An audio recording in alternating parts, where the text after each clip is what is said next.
podría ser uno de los personajes más queridos y también más odiados en toda la historia de los videojuegos. Provocó esta división tan profunda y que llevó a tantos jugadores que antes la amaban a darle la espalda. Hoy vamos a sumergirnos de lleno en su historia, la evolución del personaje y el desarrollo de Ellie para entender si su arco realmente se vino abajo o si el verdadero problema era algo más sutil, el estancamiento.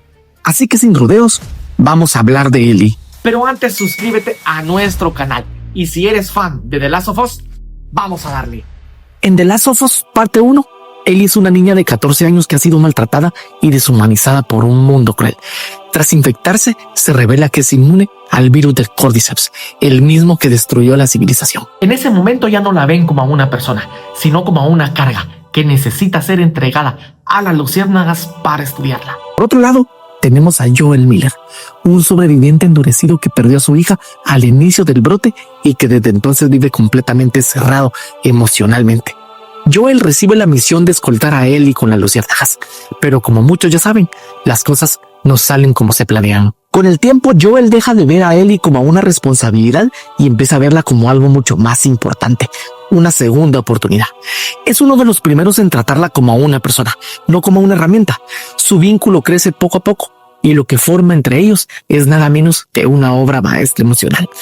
A medida que luchan por sobrevivir, su relación se transforma en algo parecido a la de un padre y una hija. Ellie demuestra ser mucho más que una adolescente asustada. Es fuerte, decidida, valiente e incluso asume el liderazgo cuando hace falta. Y Joel, debajo de ese caparazón frío y ese dolor profundo, deja ver el corazón de un padre que nunca superó a su hija, y ese lazo hace que el primer juego sea tan especial. Y al final, ese mismo lazo es el que termina rompiendo la serie. Y es que la mayoría de los jugadores estarán de acuerdo con esto. Sin Ellie y Joel, la historia se cae a pedazos. Y es que ningún otro personaje se acerca siquiera al peso emocional que ellos cargan. Esa verdad innegable nos lleva al final inolvidable de la primera parte, cuando Joel asesina a las luciérnagas para salvar a la niña que ahora considera su hija, condenando al mundo entero a quedarse sin una cura. Es una decisión polémica, sí, pero una que muchos, incluyéndome, consideramos la correcta. Naturalmente, uno esperaría que la segunda parte explorara esa decisión y profundizara aún más en su relación, pero lo que hizo The Last of Us parte 2 fue como mínimo inesperado. Esa elección final de Joel se convierte en el núcleo emocional de la secuela. Ellie, llena de rabia, lo enfrenta por haberle quitado su derecho a decidir y le reprocha haberla salvado sin su consentimiento.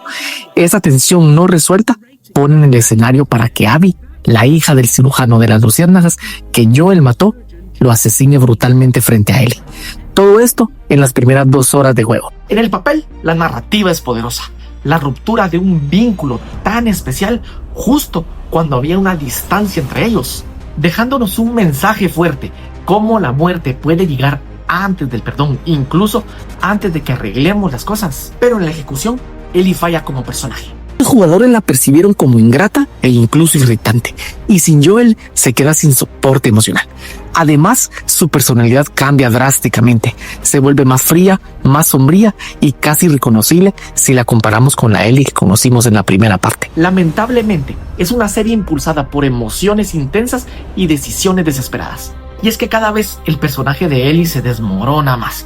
No es exagerado decir que durante la segunda parte es un símbolo de venganza y de ira. Y aunque sigue siendo impactante en algunos momentos, queda claro que su personaje fue concebido para actuar en dúo. Y el juego lo sabe. Es por eso que siempre la emparejan con otros personajes. Dina, Tommy, Jesse, en un intento desesperado por crear la dinámica que tenía con Joel. Pero ninguno de estos personajes secundarios logra hacerle evolucionar de verdad. Dina, quizá la más fuerte del grupo, es más bien pasiva. La apoya sí, pero emocionalmente está desconectada de la sed de venganza de Ellie. Jesse es introducido solo para morir poco después sin mayor desarrollo. Y Tommy, que solía ser una especie de brújula moral, termina reflejando la misma obsesión vengativa que consume a Ellie. El resultado es una constante sensación de estancamiento. Puede que uno empatice con Ellie, pero cuesta conectar genuinamente con ella. El propio juego parece querer que el jugador empiece a rechazarla. Nos muestran su frialdad con Joel, cómo mata accidentalmente a una mujer embarazada, su violencia sin freno hacia los animales. Mientras tanto, Abby, quien en teoría es la antagonista, es humanizada con escenas donde cuida perros, rescata personas y se convierte en una mentora para Lev. El viaje de Ellie, en contraste, se va volviendo cada vez más estrecho y más vacío. Y hay algo que mucha gente olvida de Ellie y de Joel. Siempre fueron los desvalidos. Eran sobrevivientes luchando contra todo. Contra comunidades hostiles, contra bandidos y contra la desesperanza. Y al inicio la segunda parte mantiene esa dinámica. Ellie vuelve a ser la forastera que va en busca de justicia, o al menos eso se cree, enfrentándose a un enemigo poderoso. Pero todo cambia cuando Abby conoce a Lev. Abby es rechazada por su grupo, expulsada de su comunidad y se ve obligada a cuidar de alguien más. En ese acto de protección encuentra lo que Ellie está perdiendo: propósito. Lev le da a Abby una razón para seguir, para ser compasiva y para cambiar. Y cuanto más enfocada se vuelve Abby, más desquiciada aparece Ellie. Los roles se invierten. Ahora Abby es la desvalida. Ellie, en cambio, empieza a parecerse a un monstruo, dispuesta a todo con tal de vengarse. Y quiero dejar esto en claro. Muchas veces parece que todo el guión de la segunda parte fue Neil Druckmann intentando que dejes de preocuparte por Ellie. Se vuelve más violenta, más cerrada y más difícil de apoyar. Pero para quienes aún la seguíamos defendiendo, había una última esperanza. El clímax, el enfrentamiento final, el momento en que por fin Ellie podría vengarse de Abby. ¿Y qué pasa? Nada. Después de todo el dolor, la sangre y el trauma, la historia da un giro. Ahora se trata de perdonar, de romper el ciclo. Ellie deja ir a Abby, y para cualquiera que todavía estuviera apoyando a Ellie, eso no fue un mensaje de paz, fue una traición. Fue el último clavo en el ataúd de un personaje. Su único objetivo es negado.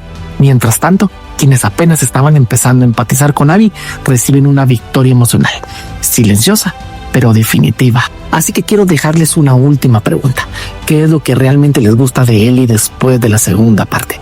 Maltrata a Joel y lo aleja. Lo trata más como a un peso que como a un padre.